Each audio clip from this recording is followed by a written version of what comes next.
Okay, I like this guy. I like that he's trying to be respectful, and he says so. And he also says toward the end that he thinks there are some, quote, solid arguments for God. So with that in mind, let's think about what he's just said. Here are my top 5 reasons I'm not a Christian. Respectfully. Number 1 is what's known as the probabilistic problem of evil.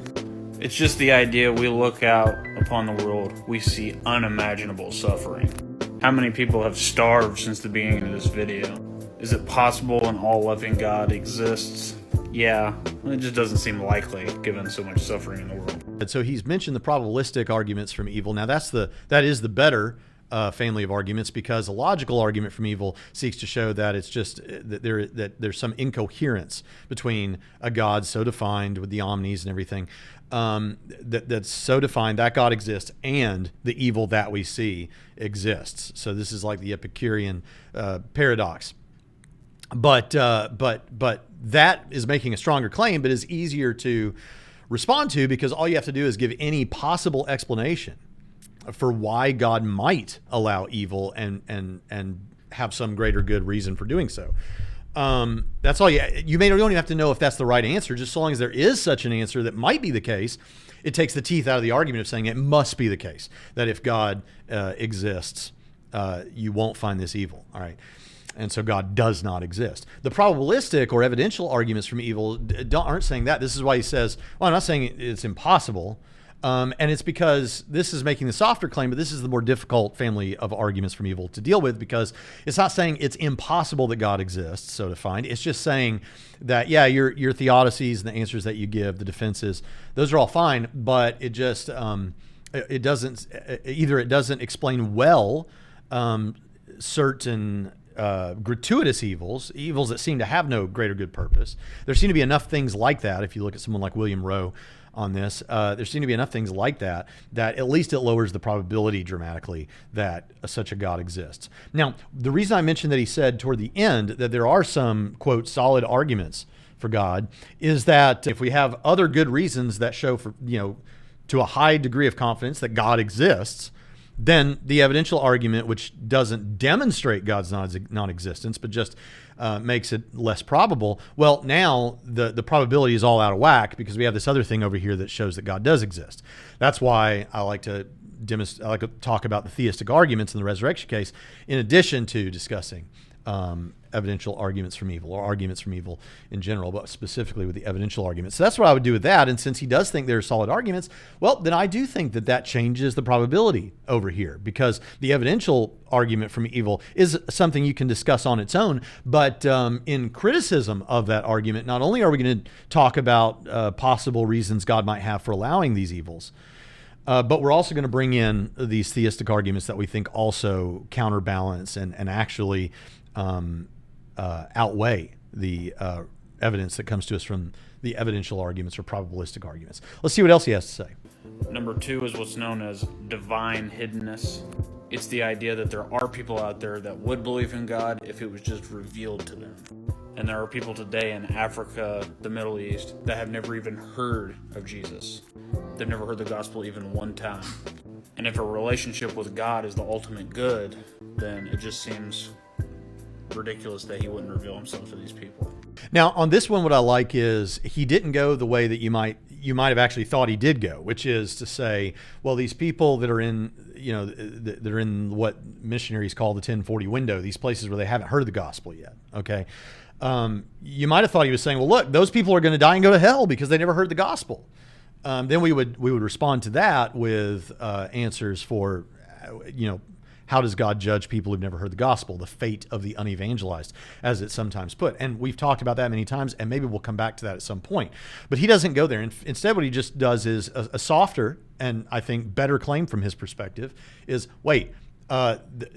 Jesus, knowing the truth about Jesus, for whatever reason, that's a good thing. That is a really good thing. And it seems unfair, or doesn't seem like it's what God would do if many, many people never encounter that, whether that's because they don't go to hell or just because they don't get to know about the kingdom, right? It could be something like that. What I would want to say about this is, since we're not talking about the fate of the unevangelized, since that wasn't brought in, we can just go with the strict divine hiddenness response, which set of responses, which is to say, okay, you're talking about a non-resistant non-believer. And as has been said before, some people find this insulting. I'm just saying it's true that we have psychologists in this world because we don't always entirely understand our own psychology. And so it may be that one thinks that they are completely non-resistant, but all of us have biases, and it's better to understand that we have all biases and try to understand those. Now, I don't know you, whoever you are, person in the red hat or any particular person watching. And so let's say it was true about you that you really are a completely non-resistant non-believer. You would believe, you want to believe if the evidence was just given to you. Well, the way that my friend Jonathan McClatchy deals with this is to say, yeah, and at some point in your life, that should be the case, and you will either, evidence that is reasonable to convince you is there, and you either accept or reject. And you might say, honestly, that has not happened to me, and you might be right. Or you might be wrong. But if you're right, then it could be coming at some point down the line, at which case you're in no position now to say that it's not ever coming. Okay, that's one thing. Another thing to say about this is what I said in my debate with Matt Dillahunty, which is to say that whether it has been realized by a particular person or not, I think that the evidence that it is reasonable to believe on the basis of this evidence is there already. I think every physical object and every concept in the universe can be used as a part of an incredible argument for God's existence. But at the very least, we have the coming into being of the universe itself, and arguments like contingency arguments, the Kalam argument, design arguments, ontological arguments, moral arguments. All of these are, I think, but if you just went with the design argument, which many atheists think is pretty good, I think there is reason to believe at least that there's a God. And then as far as the resurrection, we could talk about a case for the resurrection, the truth of Christianity. So all of that evidence, I think, is there. But it may be that you just haven't been yet, sufficiently convinced of that. And maybe that's coming at some point.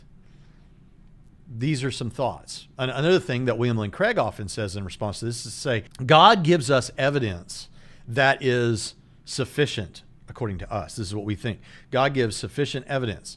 If he's given enough evidence that you should believe, or that it's reasonable for you to believe, God isn't required to give more evidence than what he knows would be sufficient to believe just because you'd like to see more evidence. I would like to see more evidence, but he's not required to do that, okay? And it could be that if he were to give us a flashing neon sign in the heavens, and every night people would see that, and people did come to believe, it could be that there's a lot of atheists that say if they came to believe that God exists, they wouldn't worship him.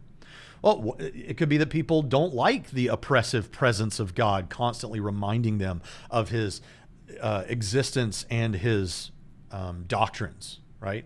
So there's a lot to say about this, so you can choose among that variety. Number 3 is emotional. If I'm a Christian, I know for a fact there are people that I love that won't make it to heaven. How can that be heaven? It can't be heaven for me if there are people that I love that aren't there. And if you're going to say to me, oh, well, you'll just forget those people, then that's even worse. That's so bad. Yeah, I'm not necessarily going to say God just wipes away all memory of those people.